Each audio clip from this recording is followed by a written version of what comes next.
Hello everyone, welcome back to my channel learn and grow 26। Previous video में हमने करे हैं ए से जेड तक वन वर्ड सब्स्टिट्यूशन। उसकी 8 वीडियोस है मेरी। आपको अगर वन वर्ड सब्स्टिट्यूशन हमारा बहुत इंपॉर्टेंट टॉपिक है एकेडमिक और हमारे कॉम्पिटिटिव एग्जाम सभी के लिए, तो अगर आपको वन वर्ड सब्स्टिट्यूशन की तैयारी करनी हो अपने एग्जाम्स के लिए तो मेरी प्रीवियस वीडियो में जाएं और देखें। One word substitution with meaning के साथ पूरी सीरीज है ये। आज हम करेंगे कुछ इडियम्स एंड फ्रेजेस किसके सेंटेंस के साथ, कि कैसे हम सेंटेंस में उन्हें यूज करते हैं, कहाँ पर कौन सा सेंटेंस यूज होता है और कहाँ पर कौन सा इडियम और फ्रेजेस फिट होता है। ये इंग्लिश में बहुत इंपॉर्टेंट टॉपिक होता है, one word substitution, idiom and phrases, और प्रीपोजिशन को फिल इन द ब्लैंक्स में और टिक करने के लिए और एरर, ये सभी ज्यादातर सभी कॉम्पिटिटिव एग्जाम्स में यही इंपॉर्टेंट होता है। इंग्लिश में, इंग्लिश किसी की भी एग्जाम्स के लिए कोई अलग नहीं होती है, सभी एग्जाम्स में यही सब कुछ आता है। तो आइए अब करते हैं बिना वेस्ट किए अपना टाइम और प्रेस द बेल आइकन, जिससे कि आपको मेरी आने वाली सभी वीडियोस की नोटिफिकेशन मिलते रहे और कुछ भी जो एग्जाम्स में कॉम्पिटिटिव और एकेडमिक एग्जाम्स के लिए इंपॉर्टेंट है वो आपका कुछ भी मिस ना हो। देखिए मेरी और वन वर्ड सब्स्टिट्यूशन की सीरीज आपका बहुत यूजफुल रहेंगी आपके लिए और बहुत इंपॉर्टेंट है वो सभी एग्जाम्स के लिए। अब करते हैं इडियम्स एंड फ्रेजेस हम सेंटेंस के साथ कैसे यूज करते हैं और कैसे हमें एग्जाम्स में आ सकता है। हमें सीधा ऐसे भी आ सकता है कि सिर्फ इडियम्स दे दिया जाए और 4 ऑप्शन दे दिए जाए, और हमें ऐसे भी आता है ये एग्जाम्स में कि सेंटेंस में दे देते हैं हमें और हमें उसमें से एक ऑप्शन चूज करना होता है। तो दोनों तरीके से एग्जाम्स में आ सकता है। मैंने इडियम्स को ग्रीन पेन से लिया है और ऑप्शन को ब्लू से और पूरा सेंटेंस ब्लैक से। तो देखते हैं, the boy turned a deaf ear, ये क्या है हमारा इडियम्स है, to the pleading of all his well wishers. उनकी प्लीडिंग बोलते हैं कि एक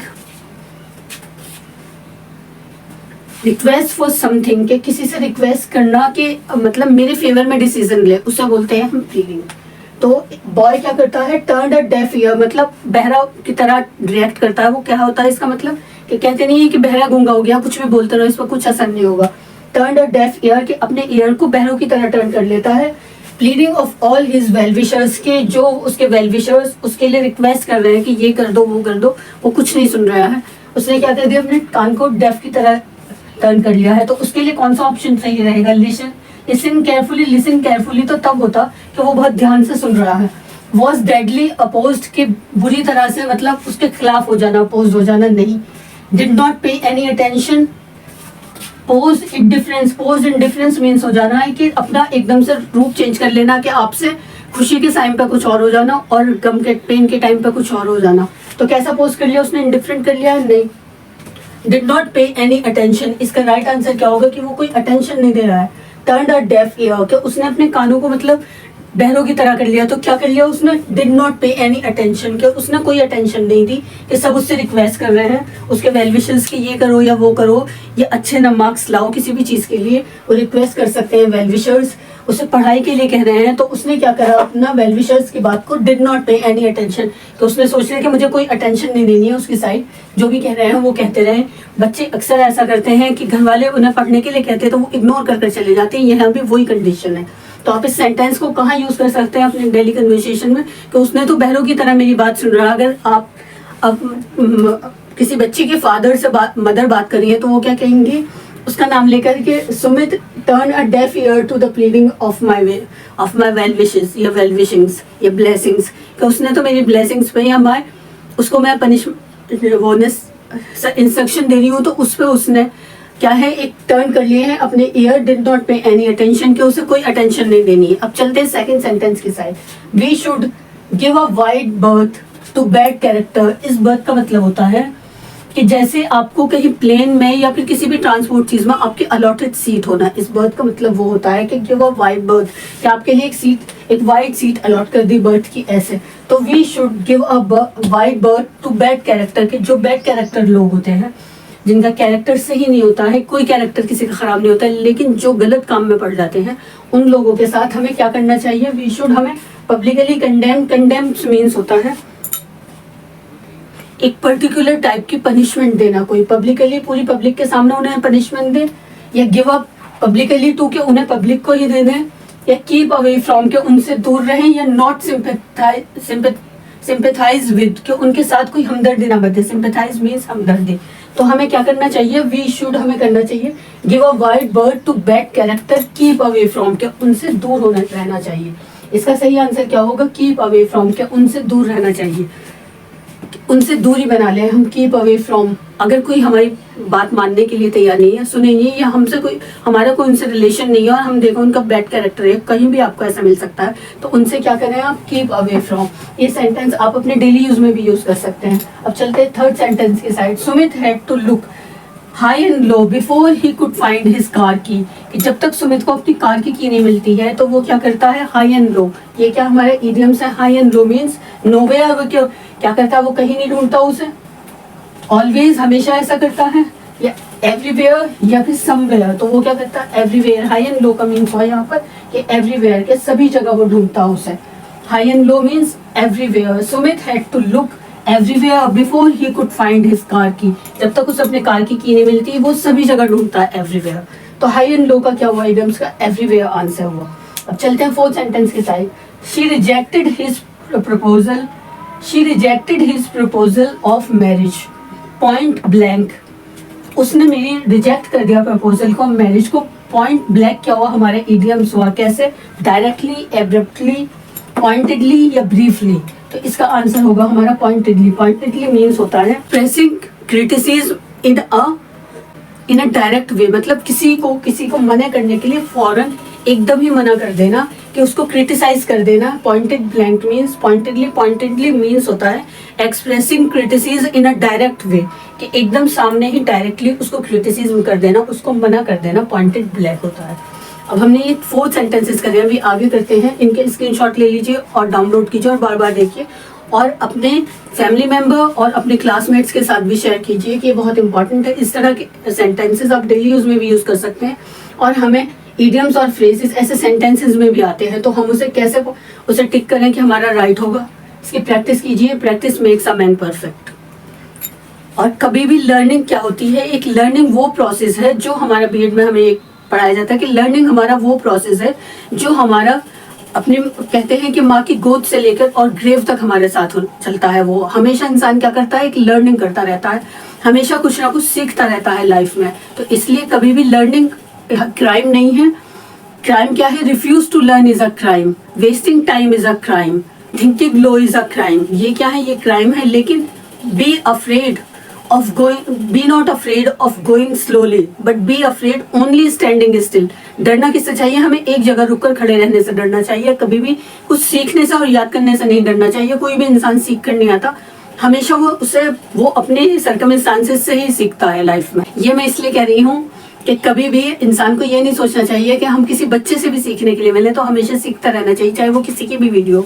मैं नहीं कह रही लेकिन मेरी सही, लेकिन आप हमेशा जो भी एग्जाम्स में आप पीजीटी, टीजीटी, सीटेट किसी भी चीज़ की तैयारी कर रहे हैं, तो हमेशा आप स्टिल चाहे एक दिन में थोड़ा पढ़ें, लेकिन पढ़ते रहें। बिल्कुल बुक्स बंद कर ना रखें और इग्नोरेंट ना रहें कि हम एक दिन में 2 दिन में कर लेंगे। मेरे ये कुछ सेंटेंसेज, आज मैं 10 सेंटेंसेज लाई हूँ, 4 हैं, 8 सेंटेंसेज या 10 सेंटेंसेज, उसमें ईडियम एंड फ्रेजेस के लिए कि कैसे हम कहाँ से कैसे ढूंढते हैं ईडियम और फ्रेजेस, उसको आप देखें और डाउनलोड करें और अपने फ्रेंड्स और क्लासमेट के साथ भी शेयर करें। इससे आपको क्या होगा? आपकी प्रैक्टिस होती रहेगी कि कैसे हम कौन से सेंटेंस में कहाँ क्या यूज करते हैं। अब चलते हैं 5th सेंटेंस की side. We should guard against our green eyed friends. Guard का मतलब क्या होता है? कि उसको प्रोटेक्ट करना। कि डॉग क्या करता है? हमारे को गार्ड करता है। गार्ड हमारे बाहर क्या करता है? हमें प्रोटेक्ट करता है।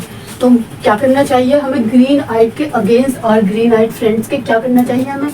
वो क्या होता है? ग्रीन आइड फ्रेंड रिच होता है, हैंडसम होता है, जेलस होता है या एंथुसियास्टिक होता है। आपने सुना होगा कि उसकी आँखें कुछ अजीब सी हैं, कि उनसे डर लगता है, तो वो क्या होता है? उनके अंदर नफरत होना, जेलस होना। तो इसका राइट आंसर क्या होगा? जेलस। सेंटेंस के हिसाब से हमें यहाँ पर कौन सा ग्रीन आइड का क्या इडियम्स होता है? जेलस होता है। We should guard against our jealous friends, के हमें उनसे बचकर रहना चाहिए, हिफाजत करनी चाहिए, गार्ड करना चाहिए, अपने आप को प्रोटेक्ट करना चाहिए जो जेलस हो हमसे friends. 6th, she is in the habit of fishing in troubled waters. कि क्या है उसकी आदत? क्या करती है वो? फिशिंग ट्रबल्ड वाटर, के जो वाटर उसमें ट्रबल है उसमें वो फिशिंग करती है। तो क्या करती है? मतलब फायदा उठाती है अपना। तो उसे हम सेंटेंस के थ्रू कैसे समझते हैं? कौन सा राइट होगा उसमें? पुटिंग अदर्स इन ट्रबल, के औरों को ट्रबल में डालना। फिशिंग इन ट्रबल्स वाटर का मतलब क्या होता है? Putting others in trouble. Indulging in evil conspiracies, indulging means मतलब अपने आप को डालना किसी बुरी कॉन्स्पिरेसीज मतलब साजिशों में। या aggravating the situation, aggravating means to make serious, किसी भी एक सीरियस में या सिवियर प्रॉब्लम सिचुएशन में अपने आप को डालना, या taking advantage of troubled condition for personal profit, कि उससे एडवांटेज लेना, कि जो कोई अगर ट्रबल कंडीशन में हो उससे अपना पर्सनल प्रॉफिट निकाल लेना, एडवांटेज लेना। तो यहाँ पर सेंटेंस इसका फिशिंग इन ट्रबल्स का मीनिंग होगा ये क्या है, taking advantage of trouble conditions for personal profit, के किसी की ट्रबल कंडीशन में अपना पर्सनल प्रॉफिट सॉल्व कर लेना, निकाल लेना। He is in the habit, कि उसकी आदत है कि अगर कोई ट्रबल में होता है तो उसमें अपना पर्सनल प्रॉफिट देखती है कि इससे मैं अपना ये फायदा उठा लूँ। तो इसको हम इडियम्स और फ्रेजेस में हम फिशिंग इन ट्रबल का क्या आंसर होगा, taking advantage of trouble condition for personal profit. 7th, at a party he is always in high spirit, high spirit में, कि वो हमेशा पार्टी में हाई स्पिरिट में रहता है। किसमें रहता है, टॉकेटिव रहता है पार्टी में। अक्सर क्या होता है, हम ज्यादा बोलना थोड़ी ना स्टार्ट कर देते हैं, ड्रंक भी होते हैं और अनकंट्रोलेबल भी हो जाते हैं और चेयरफुल भी हो जाते हैं। लेकिन यहाँ पर हाई स्पिरिट से मतलब है चेयरफुल, तो वो क्या होता है पार्टी में ऑलवेज हमेशा क्या रहता है, चेयरफुल रहता है। In high spirits, cheerful. In life we have to take, अब चलते 8th की side. In life we have to take the rough with the smooth, कि हम क्या, रफ क्या होता है कि जो चीज़ खुरदुरी सी हो, या मतलब जो हमसे हमारे फेवर में ना हो। रफ और स्मूथ मीन्स के जो स्लोली चल रही हो लाइफ, कि आसानी से किसी बिना प्रॉब्लम के हमारी लाइफ चल रही है, तो वो क्या है, स्मूथ है। तो हमारी लाइफ में हम क्या होते हैं, हमारे बी ट्रबल इन, देखते हैं 4th में से कौन सा इसका take the rough with the smooth का आंसर सही है, करेक्ट है। Be tough in order to be successful, के सक्सेसफुल होने के लिए टफ बने, टफ मीन्स मतलब कि स्ट्रांग बने। Be unpleasant words to make thing smooth, के use unpleasant words to make things smooth, के जो खुशी ना हो वैसे वर्ड्स यूज करें लाइफ में स्मूथ मतलब फ्लुएंटली चलने के लिए, कि बिना किसी रुकावट के। स्मूथ मीन्स उसके लिए यूज करें प्लेजेंट वर्ड्स, उससे भी कुछ नहीं होगा, क्योंकि हम प्लेजेंट वर्ड्स यूज करने से कोई सक्सेसफुल नहीं बन जाएंगे। और हमारी लाइफ में कभी खुश भी होती है, कभी गम भी आते हैं, तो उसमें हमें क्या यूज करना चाहिए, accept unpleasant as well as pleasant things, कि हमें एक्सेप्ट करना चाहिए, हाँ वो तो करते हैं सब। लेकिन take the rough with the smooth का मीनिंग क्या होगा, मेक अनप्लेजेंट थिंग्स बेटर। इसका आंसर भी सही है कि मेक अनप्लेजेंट थिंग्स बेटर, कि अनप्लेजेंट थिंग को सही करें, हमेशा ऐसा ही थोड़ा होता। तो हमें एक्सेप्ट करना चाहिए unpleasant as well as pleasant things, कि हमें take the rough with smooth, कि हमें रफ चीज को भी आसानी से लेना चाहिए। Take accept unpleasant as well as pleasant things, कि सबको हमें चाहे अनप्लेजेंट सिचुएशन हो चाहे प्लेजेंट हो, उसे हमें स्मूथली लेना चाहिए। आपने देखा ग्रीन आई का meaning, fishing in trouble water का, इन हाई स्पीड का, take the rough with the smooth को कैसे हम सेंटेंस में यूज करते हैं और इसका क्या मीनिंग होता है। अब करते हैं बाकी 8, 9, 10, 11, 12। आज हम 12 इडियम्स और फ्रेजेस करेंगे, उसके बाद हम नेक्स्ट वीडियो में मिलेंगे और कुछ नया लेकर और कुछ और इम्पोर्टेंट और यूजफुल लेकर। अभी करते हैं उसके बाद और बाकी की। अब करते हैं हम 9th sentence. If you pass this difficult examination it will be feather in your cap. तो हमारी इडियम्स क्या है, फेदर इन योर कैप। इसका हमें सुइटेबल आंसर देखना है कि क्या है। फेदर इन योर कैप का सुइटेबल आंसर क्या होगा, you will get a very good job. Feather in your cap का क्या होगा, you will get a very good job, you will feel proud of it, your parents will be very happy, you will get a scholarship और higher studies. तो इसका appropriate answer क्या होगा, you will feel proud of it. अगर आप किसी examination में, बहुत डिफिकल्ट एग्जामिनेशन है, फेदर इन योर कैप मतलब डिफिकल्ट, तो अगर आप उसमें पास हो जाते हैं तो आप क्या करेंगे, फील प्राउड करेंगे। आप यूपीएससी के एग्जाम में पास हो जाते हैं तो you will feel proud of it, उस पर क्या करेंगे आप, प्राउड करेंगे। Feather in your cap means you will feel proud of it. चलते हैं 10th की side. Dowry is a burning question of the day. Burning question का हमें इडियम्स देखना है कि हमारा इन ऑप्शन में से कौन सा इससे सुइटेबल है। डॉरी क्या है, आजकल का बर्निंग क्वेश्चन है ऑफ द डे का। क्या है, रेलिवेंट प्रॉब्लम है। रेलिवेंट मीन्स होता है कि अप्रोप्रिएट इन प्रेजेंट टाइम्स, के आज के टाइम पर कौन सी अप्रोप्रिएट प्रॉब्लम है करंट टाइम पर, तो वो क्या है, रेलिवेंट। जैसे कि आजकल क्या इजराइल और हमास की वॉर क्या है, रेलिवेंट प्रॉब्लम है। एंड इररेलेवेंट प्रॉब्लम है कि ये सूट नहीं करती आज के टाइम को, ये डाइंग इशू है या फिर वाइडली डिबेट इशू है। ये क्या है, बर्निंग क्वेश्चन क्या है, अ वाइडली डिबेट इशू। इसका सही ऑप्शन हमारे क्या होगा, बर्निंग क्वेश्चन का अ वाइडली डिबेट इशू। अब चलते हैं 11th की side. It did not mind what he was saying, he was only talking दो हिज हेड। क्या वो क्या करे जा रहा है, वो सिर्फ बातें करे जा रहा है, टॉकिंग थ्रू हिज हेड, कि अपने साइड से ही बातें करे जा रहा है, थ्रू हिज हेड की साइड से। तो इसका सुइटेबल हमारा कौन सा ऑप्शन है, टॉकिंग इंसल्टिंगली, कि किसी की इंसल्ट कर रहा है वो।